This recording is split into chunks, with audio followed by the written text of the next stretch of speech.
So, what is infertility? Infertility is trying to get pregnant and not being able to for a minimum of a year. And this isn't really something that we cover in high school sex ed. We don't know that getting pregnant could be a challenge because we're all scared to death of getting pregnant if we have premarital sex. So we get married and we start trying and things are not working the way that we thought they would. And they say, keep trying, keep trying, keep trying. And then a year goes by and then you're not pregnant and you're labeled as infertile. And then from there are lots of options, but there's also a lot of reasons why people are infertile. And some are painful, like endometriosis, and some have cysts on the ovaries, and some are unexplained.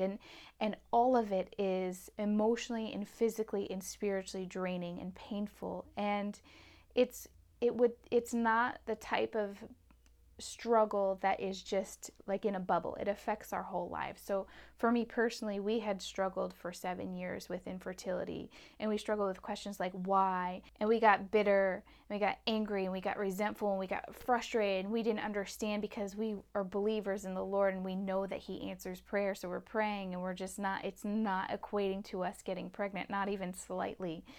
And then there are other people who also get pregnant and then they lose their child. So infertility is one of these things that it's all consuming in our lives, and it becomes this emotional drain, this emotional, painful heartache. And while infertility is painful and makes us angry and even jealous of people we adore, and all these things that we don't even feel like ourselves anymore.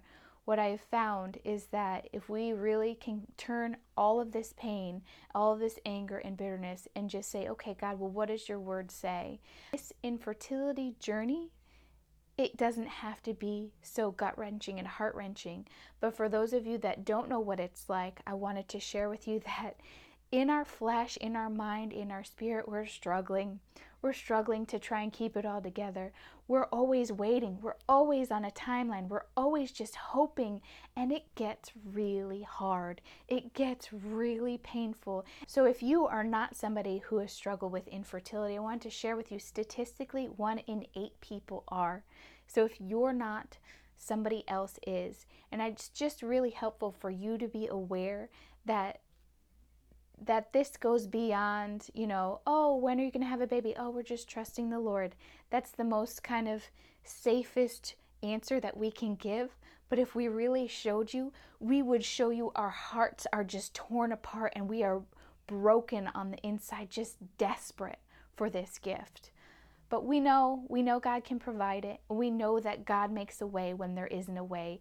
And we know that it doesn't have to be this painful, but it's still a battle. So please have grace with us. Please have compassion with us. We are excited for you who aren't struggling, but it's still hard. And we're still growing, and we're still learning how to live this life and honor and glorify God. So hopefully that answers your question about what is infertility. Please feel free to reach out to me if you have any more questions, or if you find yourself in the middle of becoming infertile. I promise you, based on my experience and the experience of so many other women, that the infertility does not mean God has forgotten about you. It doesn't mean you won't ever have a child. It just means this is a season, and we need to get through it with God, not apart from Him. We need to lean on Him. We need to trust Him. And believe me, He will make a way for even infertility to be peaceful and joyful and hopeful. So thank you so much for your time. Please feel free to comment and share.